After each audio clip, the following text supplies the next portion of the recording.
Ito mga kayang blood, alam niyo naman ngayon sa panahon ngayon talagang summer, tag-init yan. Kung makikita nyo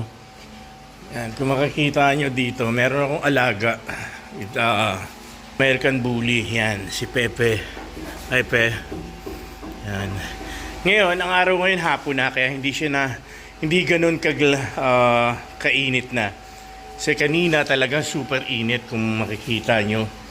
Yan, sa may alaga, ano lang to, konting tips lang dahil syempre kahit hayop, nahihirapan din sila paminsan-minsan o kadalasan, hindi na paminsan-minsan dahil sa sobrang init, kailangan nila ng tubig, kailangan na nilang tawag rito ng masisilungan. Katulad dito, yan, may bahay siya at ang importante, mga kayang blood, ang importante yung yung tapatan niya. Kung meron kayong extra na electric fan or kahit ano na pwede silang makaramdam ng lamig, katulad nitong akin, yan, tinapatan ko siya ng electric fan kanina pang umaga yan. Yan, pero ngayon, init ngayon, wala nang problema. Tapos, lagyan lang ng tubig. And then, syempre, yan, kung makikita nyo, yan, tawag rito, para maging presko siya. Maging presko yung pakiramdam niya. And then, paliguan nyo. Kung maaari yung paliguan nyo. Yan. Yan ang ginawa ko ngayon para sa mga aso.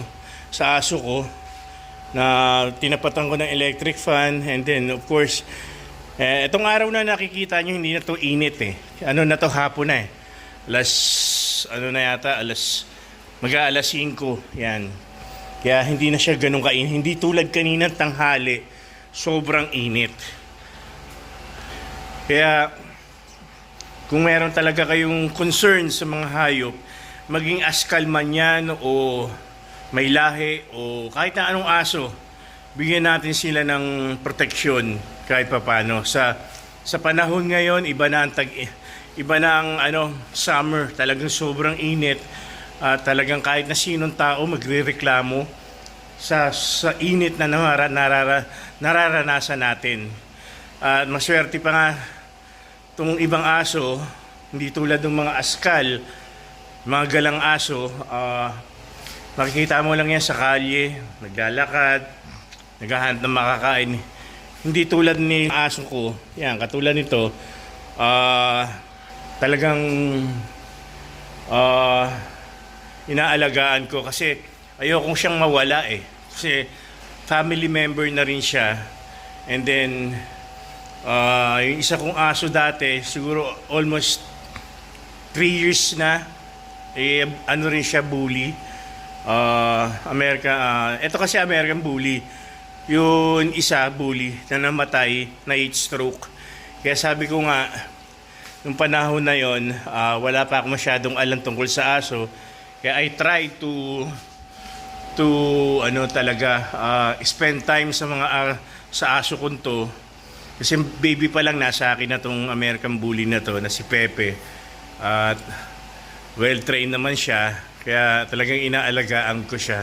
Talagang lahat gagawin ko para lang maging komportable siya. Yan guys, gusto ko lang tawag rito, i-suggest sa inyo kapag may alaga kayo, please alagaan nyo, be responsible.